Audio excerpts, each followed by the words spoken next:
नागरिकांना येणाऱ्या अडचणी मांडण्यासाठी आणि त्याची दखल घेऊन सोडवण्यासाठी आमदार आशुतोष काळे विविध शासकीय विभागाच्या अधिकाऱ्यांसमोर स्वतंत्रपणे जनता दरबार घेत आहे।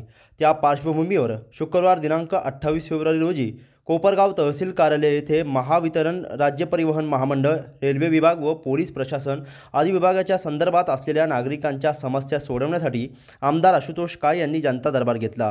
यावेळी उपस्थित महावितरण विभागातील अधिकाऱ्यांसमोर वीज वितरणमध्ये कंत्राटी वायरमन असलेल्या कर्मचाऱ्यानेच शहर अभियंत्यावर 50,000 रुपये लाच मागितल्याची तक्रार अधिकारी व आमदार महोदयांसमोरच केल्याने जनता दरबारात एकच खळबळ उडाली आणि संबंधित जनता दरबारात उपस्थित असलेल्या त्या अधिकाऱ्याची एकच तारंबळ उडाली। आमदार आशुतोष काळे यांचा जनता दरबार विविध आरोपांनी गाजला असून नागरिकांनी वीज वितरण विभागासह पोलीस प्रशासन आणि बस आगाराच्या विषयी विविध तक्रारी करत समस्या मांडत अधिकाऱ्यांवरही आरोप केले।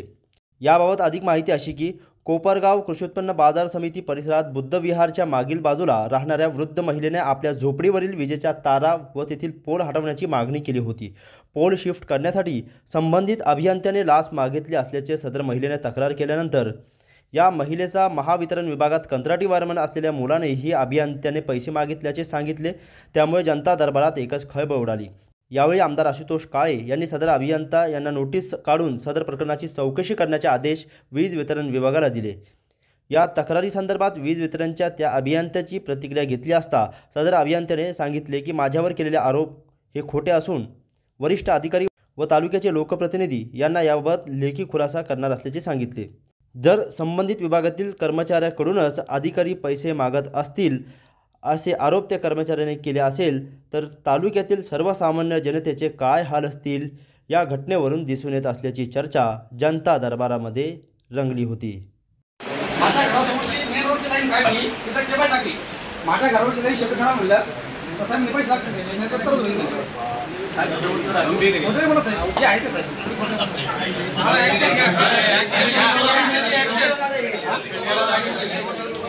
मी काय अर्ज साहेब माझ्या घरच्या निघाला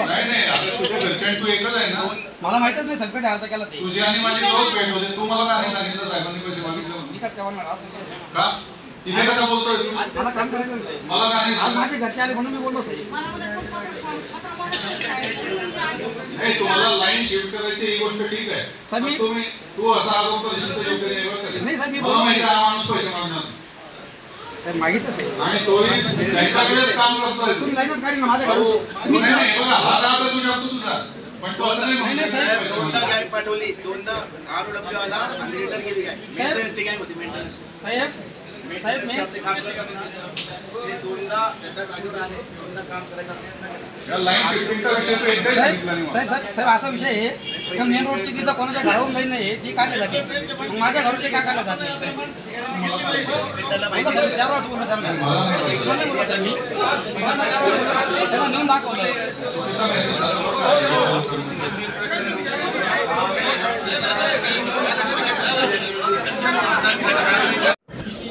मटेरियल खरेदी केलं होतं साईबाबा सावंतांसाठी। तर त्या ठिकाणी मटेरियल मला चुकीचं आलं, चुकीचं बिल आलं, चुकीचं बिल समोरच्या पार्टीनं औरंगाबादची पार्टी होती त्यांनी चुकीचं बिल दिलं, मटेरियल चुकीचं दिलं, डुप्लिकेट मटेरियल दिलं होतं। त्या संदर्भामध्ये मी पोलीस स्टेशनला 31/2/2022 केस नोंदवायला गेलो। त्या ठिकाणी त्यांनी केस घेतलीच नाही तर मी ऑनलाईन पोस्टानं रजिस्ट्रेशन त्यांना केस पाठवली होती। तर मला तर पोस्ट पण आली। त्याच्यानंतर मला असा रिप्लाय पोलीस स्टेशनने दिला की कोर्टात जाऊ द्या म्हणून मी कोर्टामध्ये गुन्हा नोंदवण्यासाठी 420-34 आणि 402 प्रमाणे गुन्हा नोंदवण्यासाठी कोर्टामध्ये केस दिली। केस दिल्यानंतर कोर्टाने आदेश केला 202च्या चौकशीचा सगळे पुरावे वगैरे सगळे सादर केले होते कोर्टाला। तो कोर्टाने आदेश केला 202 रिपोर्टचा। 13 महिने मी त्यांच्याकडे चक्रा मारल्या पोलीस स्टेशनला, कोपरगाव पोलीस ग्रामीण पोलीस स्टेशनला 13 महिने चक्रा मारल्या। 13 महिन्यानंतर मला मुख्यमंत्री, उपमुख्यमंत्री, गृहमंत्री या सगळ्यांना निवेदन पाठवावं लागलं। तर मी आत्मक्लेश जिल्हाधिकारी कार्यालयापुढे करतोय।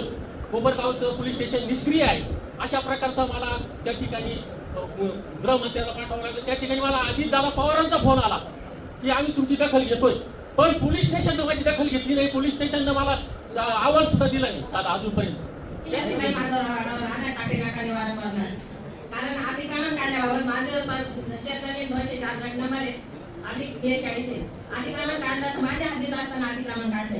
माझे 10 गाडींचं नुकसान झालं सर। त्यांनी टेप नाही, निशाणीने काहीच नाही केलं, मला नोटीस वगैरे काहीच दिलं नाही आणि ते काढल्यानंतर आम्ही थोडं शिवसाहेबांना मी बोलले, पाय पडले त्यांच्या. मी आपण काय सर तुमच्यासमोर तुमच्या तिथं पण होते मीटिंगला मी, आणि त्यांना सांगितलं शिवसाहेबांना, तर ते म्हणे थांबा थांबा म्हणे थोड्या वेळ. म्हणलं मला फक्त 2 तास मला थांबून द्या म्हणलं, माझ्या गाड्याचं सामील काढायचं म्हटलं सर. त्यांनी ते पण नाही दिलं. कोण किरण बाळासाहेब जोशी म्हणून नगरपालिकेमध्ये त्यांनी अख्खा दौडा टाकला माझ्या इथं. मी आपण काय माझी रोजी त्याच्यावर चालू सर, असं नाही करायचं.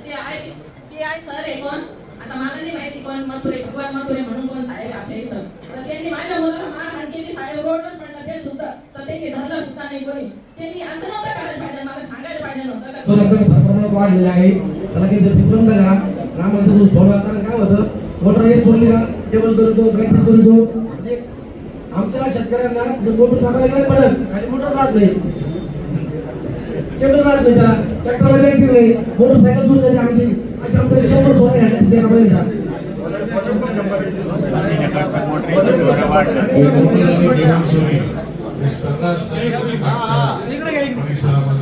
नुकताच काही दिवसापूर्वी MSCDC MIT पिटिशन दाखल केलेलं आहे MERC कडे. त्याच्यामध्ये पूर्ण वीज दर जे आहे 2030 पर्यंतचे ते फिक्स होतात आणि त्याच्यामध्ये जे सोलार ग्राहक आहेत त्यांच्यासाठी सगळ्यांना माहितीच असेल, इथे नेमके सगळे MSCDC चे लोक आहेत. याची 18 फेब्रुवारी ही ऑनलाईन हरकतीसाठी शेवटची तारीख होती आणि आता आम्ही इथे ग्राहकांच्या वतीने तालुका प्रतिनिधी म्हणून सन्माननीय आमदार साहेबांकडे आलो की त्यांनी आमच्या ह्या हरकती मुख्यमंत्र्यांपर्यंत पोहोचवा अशी आमची विनंती आहे. याच्यामध्ये जे सोलारची जी PM सूर्यघर योजना सुरू झालेली आहे, तर ह्या जर पिटिशन मधल्या त्यांच्या मागण्या मान्य झाल्या तर त्या योजनेला ग्रहण लागणार आहे. प्लस जे काय LT कन्झ्युमर्स किंवा रेसिडेन्शियल कन्झ्युमर आहेत त्यांना TOD बिलिंग लागू होऊ शकतं. त्यानंतर जे बँकिंग युनिट आहेत ते लागू होऊ शकतात. तसेच ग्रीड सपोर्ट चार्जेस सुद्धा लागू होऊ शकतात.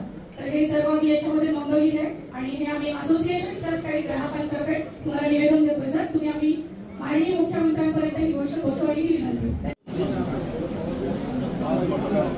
एकच मिनिट मी देतो. महावितरण, परिवहन आणि पोलीस स्टेशन या आणि रेल्वे विभाग या 4 विभागाचा जनता दरबार या ठिकाणी घेण्यात आला. तर या विभागाशी निगडीत नागरिकांचे अनेक प्रश्न होते जे त्यांनी या ठिकाणी मांडले. प्रामुख्याने अनेक DP ओव्हरलोड आहे, नवीन DPची मागणी आहे, लाईट शिफ्टिंग करण्याची मागणी आहे, सोलर पंपाची मागणी आहे, तसेच मुख्यमंत्री सौर वाहिनी योजना गावागावात झाली पाहिजे अशी मागणी आहे. पोलीस स्टेशनकडनं लवकरात लवकर कारवाई होऊन आरोपी पकडले गेले पाहिजे, लोकांना न्याय मिळाला पाहिजे.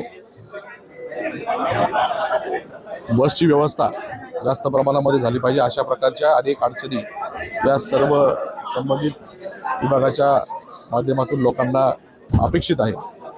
तर आता काही निधीचे विषय आहे, काही पाठपुरावा करण्याचे विषय, परंतु ज्या काही सुविधा हे या सुविधा MSCB असेल, बस असेल, पोलीस स्टेशन असेल, या लोकांकडनं किंवा यांच्या अधिकाऱ्याकडनं, यांच्या प्रतिनिधींकडनं लोकांना मिळालं पाहिजे. ते मिळत नाही, त्याची वागणूक चांगली नाही. त्या पद्धतीने त्यांच्यामध्ये सुधारणा करण्याची सूचना परत एकदा मी केलेली आहे. अपेक्षा एवढीच आहे का पुढच्या जनता दरबारपर्यंत या अडचणी कमी होतील. काही बसेस घेण्यात येणार आहे, काही आपण लिप्या पण देत आहे, काही निधीच्या माध्यमातून आपण उपलब्ध करून दिलेलं आहे. लाईन शिफ्टिंग, ज्या ठिकाणी दाट लोकवस्ती आहे, पोल कुठे टाकायचा हा प्रश्न आहेच, त्यामुळे त्याही विषय निधीची मोठी गरज असणार आहे. या सर्व अडचणी आपल्याला टप्प्याटप्प्याने सोडवण्यासाठी मी पाठपुरावा करतोय, निधी उपलब्ध करून देण्याचा प्रयत्न करतोय, सरकारकडे पण मागणी करतोय. आपले मुख्यमंत्री असतील, दोन्ही उपमुख्यमंत्री यांच्याकडे वारंवार पाठपुरावा करून जास्तीत जास्त निधी कसा मिळेल आणि अडचणी कमी कशा होतील यासाठी मी प्रयत्न करत राहणार आहे. एवढा शब्द या ठिकाणी मी या जनता दरबारच्या निमित्ताने देतोय. अजूनही काही डिपार्टमेंट आहे का त्यांचा जनता दरबार बाकी आहे? आतापर्यंत 3 जनता दरबार असे डिपार्टमेंट वाईज घेतलेले. हे डिपार्टमेंट वाईज जनता दरबार आठवड्याला 1 करण्याचा प्रयत्न माझा आहे. अजून 2 आठवडे तसं होईल असं वाटतंय, आणि तेव्हा सगळे डिपार्टमेंट संपतील. पुन्हा एकदा ही सायकल चालू झाल्यानंतर जो डिपार्टमेंट पहिल्या जनता दरबारला होता त्याच्यापैकी किती अडचणी सुटल्या आणि काय नवीन अडचणी आल्या, वास्तविक पाहता नवीन अडचणी येता कामा नये. कारण त्याची जी काही प्रोसेस आहे नागरिकांना आपण वारंवार सांगतोय सहकार्य करण्याची भूमिका अधिकाऱ्यांनी केली पाहिजे. जर सहकार्याची भूमिका किंवा नागरिकांना माहिती देण्याचं काम जर शासकीय अधिकाऱ्यांकडून होत नसेल तर त्यांना सक्त काय शिक्षा द्यायची हा विषय त्यांच्या म्हणजे त्यांच्या वरिष्ठांकडून त्या ठिकाणी जाणून घेऊन त्यांच्यावर कारवाई करण्याची मागणी मी त्या ठिकाणी करणार आहे. कोपरगावमध्ये साकारतीये एक वैभव संपन्न जीवनशैली. स्वागत आहे तुमचं कोपरगावच्या नव्या केंद्रबिंदू साई सिटीतील साई ग्रीन वुड्स मध्ये.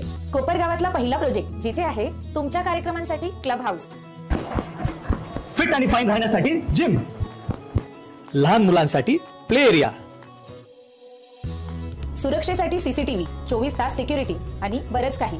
आपल्या उज्ज्वल भविष्यासाठी घर घेताना योग्य निर्णय घ्या. साई ग्रीन वुड्स मध्ये आजच आपलं घर घ्या.